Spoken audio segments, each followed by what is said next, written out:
Should we just go off scripts? Hello, welcome to CU Sports Mag. I'm Sean Espinoza. And I'm Allie Levine. Buff fans spent the summer wondering what their football team will look like under new head coach Mike MacIntyre. On Sunday, they got their first look as CU took on CSU in the Rocky Mountain Showdown. Let's take a look at those highlights. Connor Wood in the pocket sends it to new slot receiver D. Goodson for a touchdown.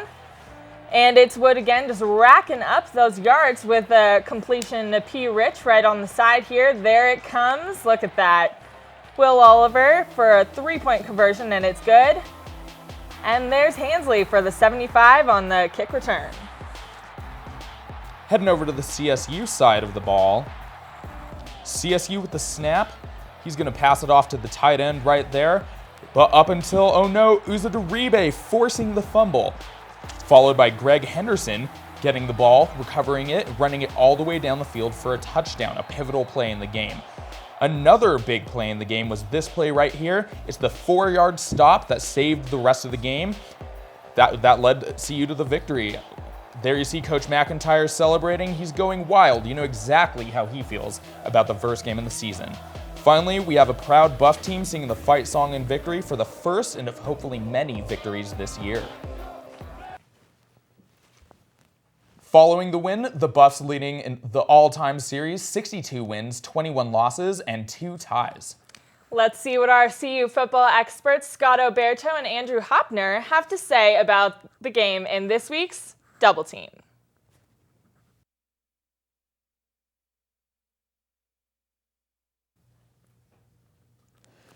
Going to the score for the CSU game, we have CU leading 41, CSU 27. The Rams, Grayson with 20. I didn't even see these.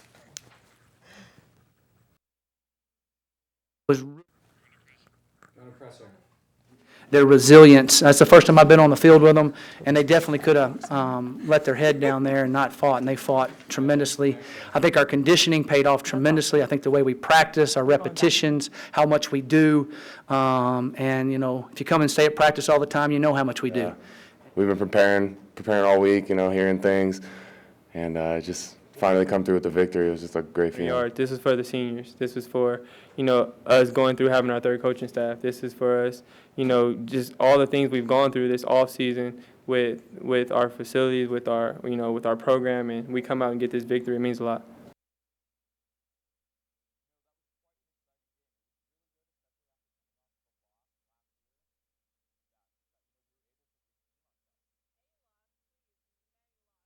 Welcome to CU Sports Mag.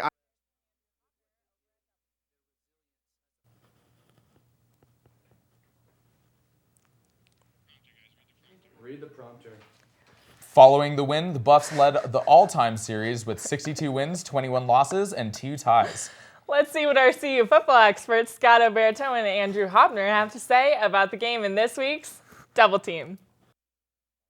Welcome to CU Sports Mag. I am your host, Scott Oberto, in what is a very Scott Oberto heavy sode. Alongside me is Andrew Hobner. We're talking all things CU sports, including this week's game and next week's game against, who are we playing, Andrew? Central Arkansas. Central Arkansas. Scott. Let's go ahead and start off with CSU. First of all, what'd you like? Well, it was really good to see Big Brother get the trophy back to Boulder. I mean, absolutely monumental win for Coach Mack and the CU side. 41-27 final score. Connor Wood going absolutely off, going 33 for 46, 400 yards, 3 touchdowns. Paul Richardson coming back from his ACL injury and performing admirably. And freshman Addison Gillum coming out of nowhere. This was one of Coach Mack's recruits from San Jose State, I believe, coming over to CU and making an absolutely huge impact. But our running game is still absolutely anemic. I think we ran up between our 3 running backs, ran for 100 yards, no touchdowns, and I really don't know what to say about him. If you want to compete, you're going to need at least a basic running game. You know, I didn't think our running backs were terrible. We did outrun CSU, and that seemed to be the strong point of their game. So as far as that kind of attack went, and we did keep the score, and we did run down the time like we wanted to. So as far as running game, I think we're okay for now, especially with just the way Connor Wood is playing. He was definitely my biggest surprise. Just watching him over camp, you know, over the summer, he did improve. I just didn't think he was going to improve that much to get to 400 yards, as well as I believe it was 4 TDs. Like it's 2 of those to Paul Richardson, obviously great to have him back. But the biggest thing I noticed was just the atmosphere around. Being down on the field, just watching the 4 captains run out, it was fantastic. Just the way their persona was, just their focus, it looked completely different from last year, and you could tell before the whistle even started it was going to be a different season. Well, they walked around with belief, and I think that was probably the biggest thing that I noticed about this team that was different from last year. Last year, they kind of labored around, hoping that, this would be the one week that they finally won a game. They walked out and set the tone early against CSU this week, and that was absolutely huge. But I'm nervous about this coming week against Central Arkansas. It has trap game written all over it. Central Arkansas is currently ranked 6th in the Football Bowl subdivision standings behind North Dakota State, who just this weekend upset former Big 12 champion Kansas State. So it's nerve-wracking coming into this Saturday. What do you think about it? Yeah, those FCS teams, definitely got to watch out for them. I believe there were 8 last week that did beat teams, including one of our own Pac-12 teams, Oregon State. That was Eastern Washington. And they kind of laid the smackdown on them. I can't quite remember the score, but it was up there. They scored a lot of points. Yeah, definitely don't be surprised. And once again, they're ranked 8th, and they're returning a lot of seniors on this Central Arkansas team. So I definitely we're going to have to be prepared for those Bears. But I think it's good that everybody's talking about it because I think last year when we played the FCS team, we really overlooked them. Nobody was really talking about it, like, okay, we're going to bounce back from the CSU win. Now we've got the hot hands. We got that confidence back that we didn't have last year. And I think Coach Mack, he's not going to overlook him. The way he's been coaching so far, he's been pumped. But he's going to keep these guys in level head because they know it's only game 1 of 1. Probably one of our biggest wins, definitely in a while, especially over in-state rivalry. But like I said, I just do not see us overlooking this team. Absolutely. I mean, coming off a 1-11 season, how can you overlook any opponent at this point in time? I hope they come out strong the same way they did against CSU and, bag them and tag them early and get ready for the grueling Pac-12 schedule that's going to come later this season. Yeah, we definitely need to get these wins early and now. There's games that we can win because once we get into the Stanford, Oregon's, more than likely going to lose those teams. Yeah, just by a bit. Well, I got to say, through all of this college football, it's been exciting, but I know that you're a huge Broncos fan, so give me your quick 2 cents about the absolute shellacking that they gave the Ravens this last night. Basically, kind of Joe Flacco got exactly what he was going for him. Defending Super Bowl champion, quarterback, you can't really go out and perform the field like that and expect to be paid the money that you are. Basically, he's not underrated like everybody said. Yeah, and week 2 coming up against the Giants. My boys in blue who are going to take it home. But to his chagrin, but we'll talk about that later. For Scott Oberto, I'm Andrew Hodmer. This is CU Double Team. Back to you guys at the desk. Several Buffs are being recognized for their play after a successful weekend in Denver. Junior receiver Paul Richardson is the Pac-12 Offensive Player of the Week after his 2-touchdown and 208-yard performance. Kicker Will Oliver went a perfect 4-4 and hit a clutch 52-yard field goal in the 4th quarter. He is one of the 3 kickers being honored nationally by the Lou Groza Award. Senior defensive back Parker Orms is also first-time winner of CU's newest award, the Sledgehammer Award. It goes to the player with the best hit of the week, clean hit of the week. With the CSU monkey off their backs, the football team will play Central Arkansas Bears next. The Bears are an FCS team, so that got us thinking about this week's trivia question. What is CU's all-time record against FCS schools in football? Stick around and we'll tell you the surprising answer later in the show. Coming up next on Sports Mag, Anton Baru breaks down the newly released men's basketball schedule.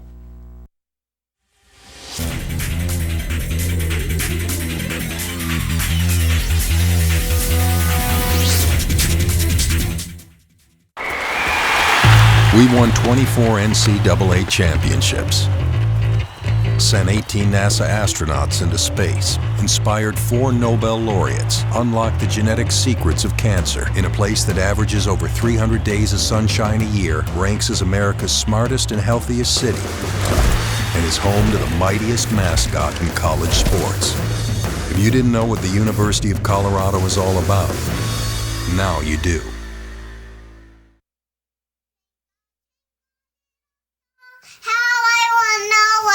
Up above the one so high, like a diamond.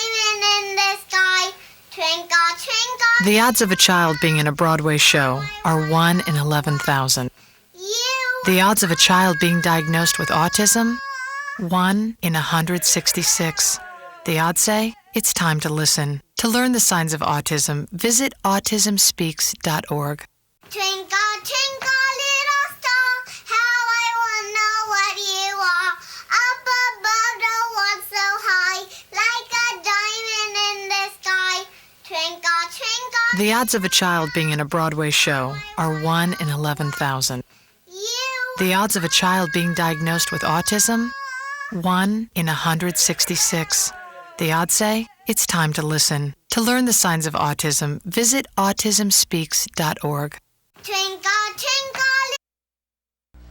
Junior quarterback Connor Wood is making a name for himself nationally after his breakout game against CSU. His 3 touchdowns and 400 passing yards have made him a leading candidate for the Manning Award Player of the Week. The award is voted by fans on Facebook, and currently Wood is in second place. Behind him is Fresno State's Derek Carr. Wood only played 6 games last year under former coach John Embry. He says that Coach Mack is a big part of his newfound success. Yeah, he has furthered my game, tremendously, and gave me confidence. And it's from speaking confidence into your players. Not just in me with Coach Lindgren, but Coach McIntyre does a great job of telling us, "Hey, man, you guys are talented to go beat anyone you want to play." Connor, I know you talk a lot about feeling more. Yeah, he has furthered my game, tremendously, and gave me. The second true freshman in school history to start a season opener at inside linebacker, Addison Gillum has made the most out of his debut. This past Sunday, he put on a defensive showcase in the Buffs' win over Colorado State. Gillum recorded 14 tackles, 2 for loss, and 1 sack, showing his starting role was no fluke. Gillum was key in a surprisingly effective Colorado defense that limited CSU to 300 total yards. Gillum's performance has earned him tremendous recognition, being compared by many to CU great Jordan Dyson. Fans were in shock last year when they heard that Paul Richardson, wide receiver, tore his ACL during spring practice. This year, he's back and he's already impressing everyone. Our affiliate broadcast, News Team Boulder, talked with him earlier in the summer about how hard he worked to get ready for this season. Do a 2-shot. Can you talk about Man on the Street, please? Richardson's return and Coach Mack's arrival here give Buff fans lots of new faith in their football team. Sports Mag Scott Oberto stormed some tailgates Sunday and gave Buff fans a chance to talk with our Man on the Street segment. Roberto down here at Invesco Field at Mile High. Here asking some CU fans exactly what they think of Coach McIntyre, who's going to be their favorite Buff this season, and what they think the outcome will be at this year's showdown. I'm really interested to see what he's got. This will be I'm a senior this year. So I've been around for a little bit, and I'm really stoked to see if he can bring us back around this year. I think he's awesome. I think he can bring the team back. I'm excited. I like what we have. I like what he did before, and he's proven that he can, take a subpar program and take it to the next level. Definitely Connor Woods, definitely. I'd say for sure Richardson. Got to root for the underdog. The one who comes back from the injury is always the strongest player. I don't keep up much on that, but I have heard about Woods, so I'm interested to see what he's got to bring to the field this year for sure. Connor Wood, excited to see him play quarterback this year. You know what, quite honestly, I don't know at this particular point. I mean, it's just going to be interesting to see how they react under this new regime, to see if they can step up to the plate. Connor Wood, I really think he's going to make the Buffs better, and then I think the coach is going to make them better too. Back on campus. Hands down on campus. Why would you like that on campus? It's a hassle getting out here. I'd love to see it in Boulder, obviously, but this is my probably second CU-CSU game, so whatever's great. Just here to have some fun, meet some friends, and watch some football. The Buffs are going to come up on top, but I think it's going to be a lot closer than we would normally like. We're going to win. 40-3, no question. CU, baby, what's up? Yeah. Oh, I don't know. Let's call it 21 CU, 17 CSU. I think it's going to be a really close game. I'm not sure because CSU is favored by 2 points, but that doesn't mean anything. 'cause, I mean, it's 2 points. So. Turns out that every CU fan left tonight happy after 41-27 win. Predictions did come correct as Connor Wood impressed with 400 yards and 3 touchdowns, 2 of those to fan favorite Paul Richardson, who had 2 touchdowns and 208 yards. For Scott Alberto, CU Sports Mag. Coming up, the men's basketball team released their new schedule. Find out what Sports Mag's astonishing Anton Baru thinks is their most important game. And the club triathlon team is getting national recognition for its plea to be an NCAA sport. Don't leave us. We'll be back.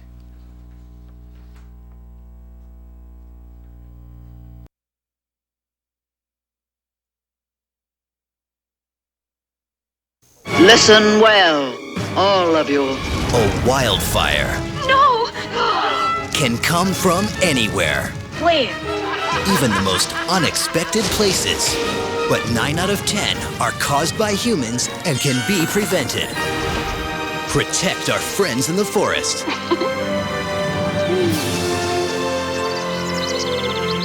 Only you can prevent wildfires. Learn more at SmokeyBear.com. Listen well, all of you.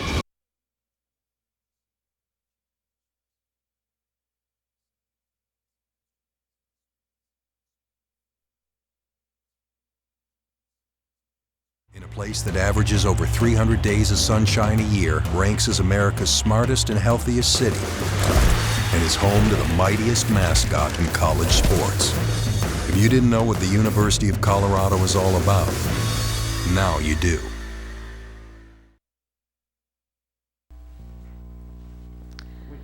On Tuesday, the men's basketball team got their full schedule for the upcoming season. The Buffs have multiple games on the national stage, including the season opener inside Cowboys Stadium against Baylor. They also play at the MGM Arena December 12th against Oklahoma State. CU will play crosstown rivals Colorado State in Fort Collins on December 3rd. The Buffs will also host the powerhouse Jayhawks on December 7th. Overall, CU will face 12 opponents that had 20-win season and 10 that finished within the top 3 of their division. This year's basketball schedule will be much together than last year's, and some Buff fans may be worried. But don't be scared. Sports Mag's Anton Baru is here to answer all your questions in this week's Buff Banter. Sean, read St. Mary's on camera 1. We lost the server. The Colorado Women's Triathlon Club team, St. Mary's.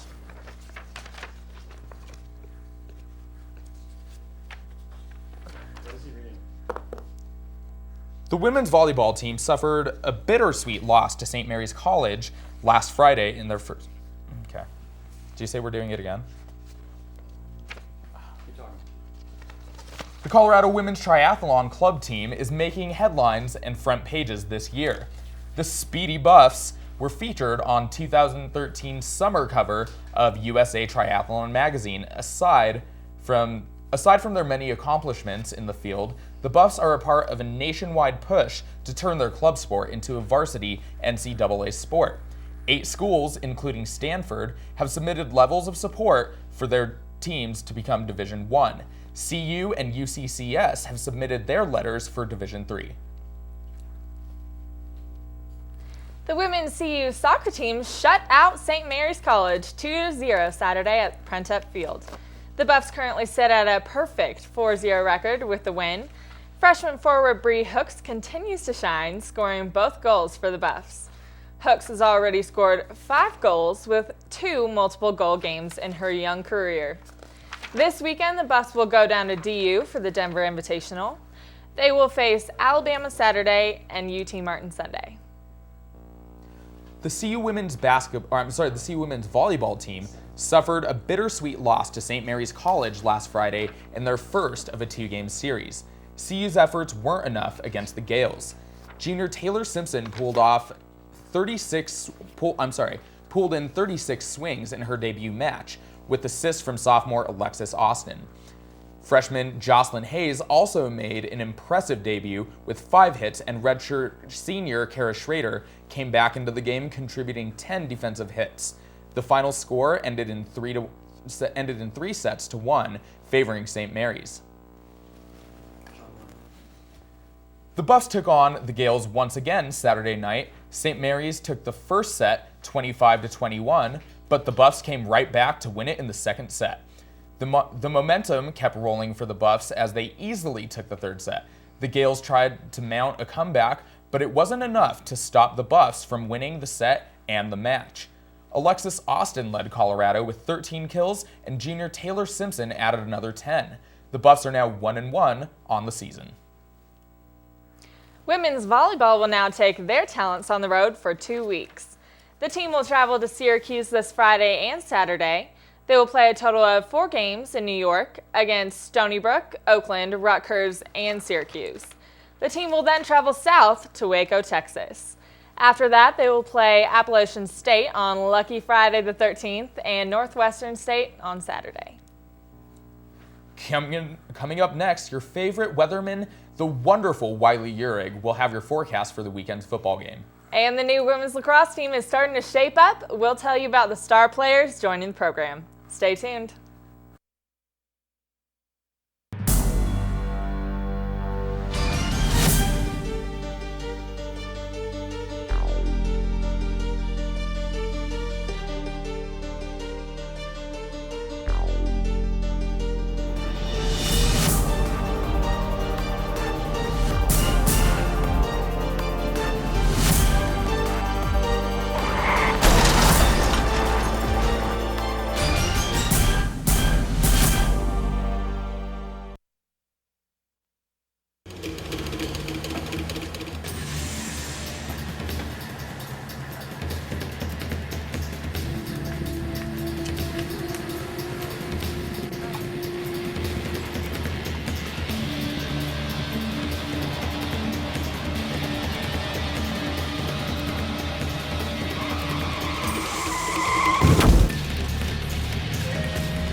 Women's lacrosse coach Ann Elliott is continuing to prove her roster by adding 3 more talented players to the team. Sophomore Elliott Carroll is a transfer student from Fairfield University. In 7 games, she scored 3 goals, ranking among the third freshman. From midfielder Joanna Fusco was a 2-time All-American and 4-year letter winner in her high school career. At the high school level, she set an all-time record, which includes 177 goals, 163 assists, and over 300 ground balls. Rounding out the new recruits, midfielder Abby Phelan was Hingman's leading scorer as a senior, netting 67 goals. Now we're going to go over to our Buff Banner section to tell you a little bit more about the football season with Anton Baru. Guys, Anton Baru here with this week's edition of Buff Banter, where we answer your questions regarding all things CU Buffs. Our first question comes to us from Shannon Wilcox on Twitter. Which men's basketball player looks like the team's MVP for the season?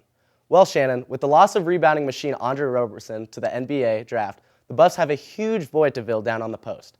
I'm looking at true freshman Trayshawn Fletcher to carry the load. He's a 6-foot, 5-inch guard who can drain the outside 3, but also shift to the power forward position in case the Buffs need to play big. Our next question comes to us from Cody Lamb on Facebook. With the men's basketball schedule released earlier this week, how do you think the Buffs will fare this upcoming season? Thanks, Cody. The Buffs have quite the powder puff schedule for the first 2 months and should start the season 8-0. What's catching my attention on the schedule is the first week of December, when the Buffs will be taking on rival Colorado State in Fort Collins before coming home to play Bill Self's high-flying Kansas Jayhawks. The Buffs will then be competing against their fierce Pac-12 opponents in pursuit of their first regular season conference title under head coach Tad Boyle. Roll Tad. That's all the time we have this week for Buff Banter. For CU Sports Mag, I'm Anton Baru. Back to you guys at the desk. People were devastated when Paul Richardson tore his ACL, and we were able to catch up to him this summer to find out how hard he worked to return this season. Oh, faithful Buffs fans, it's time for some good news.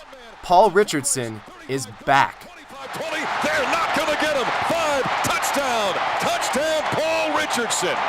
It feels good to be back out here with my team. I've missed them a lot. We had a struggling season last year, but we put that behind us this spring, and we're moving forward. Just over a year ago, Richardson was gearing up for the 2012 season with high expectations and a lot of hype surrounding him. But he tore his ACL during spring practices, forcing him to sit out the entire year and watch from the sidelines. Mentally, it just made me more hungry, and it made me just, appreciate playing football, appreciate what I'm blessed to be able to do. You can definitely tell it's been hard on him, especially last fall, especially the way things were last fall of us losing. He wanted to help us out. He was in there cheering us on in practice and the games, and so, he's relieved that he's back and competing and getting back to his old self. Richardson's career at CU has been slowed by injuries, but with his health in check heading into the offseason, he's ready to impress. This past year has just been, figure out who I am, my role on this team, and doing the best I can at it. And what do you think your role is on the team? My role is to make plays. Period. I got to be that breath of fresh air for the team, and I know they're going to be leaning on me, so I got to be able to make plays. And Richardson isn't wasting any time in showing he's capable of doing just that. In fact, in CU's spring game, Richardson caught 5 passes for 169 yards and a touchdown to cap off a great spring. I've just been blessed to have a successful spring, especially coming off an injury. Most guys would be hesitant. Most guys would be, unsure. I have a high level of confidence, and, that's what I work with. Buffs fans, coaches, and players alike hope that confidence will carry Richardson through the upcoming season and that he can provide a deep threat that the Buffs offense didn't have last year. With his speed and just his knack for the game, can find himself open when theoretically he shouldn't be open. And Richardson understands his importance to his team's success. I can't take a break. I can't, take a play off, take a day off because of all the people that depend on me. So I know the Boulder community leans on me, and the Colorado fans and Buff Nation leans on me. So, I just want to make everyone happy. The Buffs are looking to climb out of the Pac-12 cellar, and they've got a tough road ahead, but Richardson's return is cause for hope on the horizon. Adam Lucas, News Team Boulder. I hope you haven't been sweating too much over that trivia question like I have, but don't worry, we've got that answer for you. In case you forgot the question, here it is. What is CU's all-time record against FCS schools in football? That answer is 1-2. If you remember, the Buffs lost to Sacramento State last year in the second game of the season, and they lost to Montana State in 2006. Their only FCS win was against Eastern Washington in 2008. They won that game 31-24. This weekend's game against Central Arkansas is the first night game of the year. It's also the blackout game. Our weatherman Wiley Uhrig is in studio and is here to tell us what to expect for Saturday and the rest of the game. No weather. Do banter on 2-shot. Apparently, Wiley was feeling under the weather tonight. So, but I'm sure that we did have, I think it's going to be beautiful game this weekend. I mean, it's going to be a great game. I think it's going to be a great game. I'm more concerned about the game than I am about the weather anyways. We'll see how those Buffs play out. Hopefully they don't underestimate those Central Arkansas Bears. That's what I'm a little concerned about. They might be an FCS school, but I've heard great things. I'm excited. That's what I am. Are you? For CU Sports Mag, I'm Sean Espinoza. And I'm Allie Levine. Stay classy.